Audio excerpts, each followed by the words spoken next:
Sir जैसे मैंने कहा कि आपका जो शो था कॉफ़ी विद कुणाल बहुत फेमस हुआ। पहले तो उसके लिए भी आपको बहुत बधाई, लोगों को बहुत पसंद जी, आता है आपका वो शो। नमस्कार। और सोशल मीडिया पर आज की डेट में लोग बहुत ज़्यादा आपको रिसर्च करते हैं, पसंद करते हैं। आपके द्वारा जो ज्योतिष को लेकर जो भ्रांतियाँ हैं, वो जो दूर हो रही हैं लोगों के अंदर। सर मेरा सवाल पहला आपसे यही है, ज्योतिष एक्चुअल में क्या है? इसे हम कैसे समझें? ये काम कैसे करता है किसी के जीवन में? देखिए, जैसे कि ज्योतिष के बारे में अगर हम बात करें, तो ज्योतिष एक ज्ञान है जी। जो हमें हमारे भविष्य की जानकारी मात्र दे सकता है, अच्छा।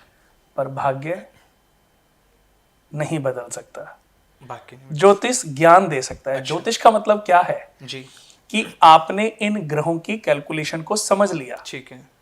और इनको समझ करके आप प्रेडिक्शन ही तो करोगे, बट सॉल्यूशन तो ज्योतिष है ही नहीं। अच्छा। तो ज्योतिष मनुष्य को उसके समय की जानकारी मात्र देता है, पर यह कहना दोस्तों बिल्कुल भी गलत नहीं होगा कि भाग्य बिना कर्म के किसी का नहीं बदलता। ज्योतिष में हम देखते हैं कि एक बच्चा जन्म लेता है,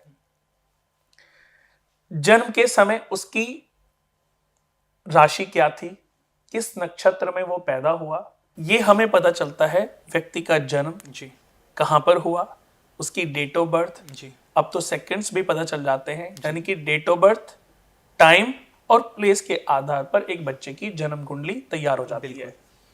अब मैं एक और बात आपको बताता हूं कि जब एक बच्चा जन्म लेता है उस समय और भी बच्चे पैदा होते हैं।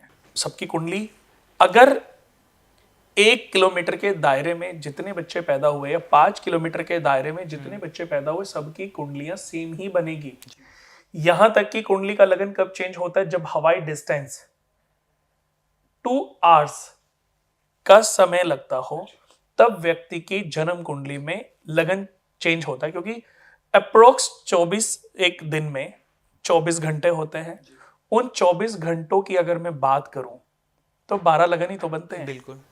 मेष लगन, जी। वृषभ लगन, मिथुन लगन, जी। कर्क लगन, सिंह लगन, कन्या लगन, तुला लगन, वृश्चिक लगन, धनु लगन, मकर लगन, कुंभ लगन और मीन लगन। जी। ये 12 लगन चार्ट हैं। जी।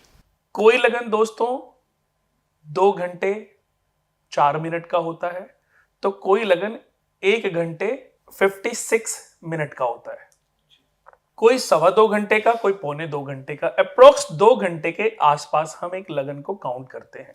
अब जितने भी बच्चे, अगर हम देखते हैं कि दिल्ली में एक बच्चे का जन्म हुआ, उसका जन्म 3:17 पे हुआ और वो मिथुन लगन में पैदा हुआ, तो दूसरे बच्चों की भी अगर हम कुंडली देखेंगे तो मिथुन लगन ही पाएगी। सेम दशा, सेम नक्षत्र, सब कुछ सेम ही पाएगा। बट आपने नोटिस किया कि सबकी लाइफ अलग अलग होती है। जब सबकी लाइफ आगे बढ़ती है, सबकी लाइफ की चीजें अलग अलग होती हैं।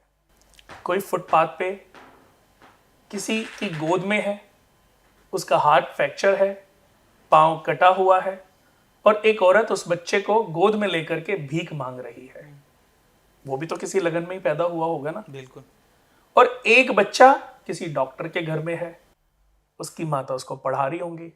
एक बच्चा बिजनेसमैन के घर में है, उसकी माँ उसके साथ कुछ खेल रही होगी, या उसके साथ कुछ नौकर चाकर होंगे जो उसको खिला रहे होंगे, खेल रहे होंगे।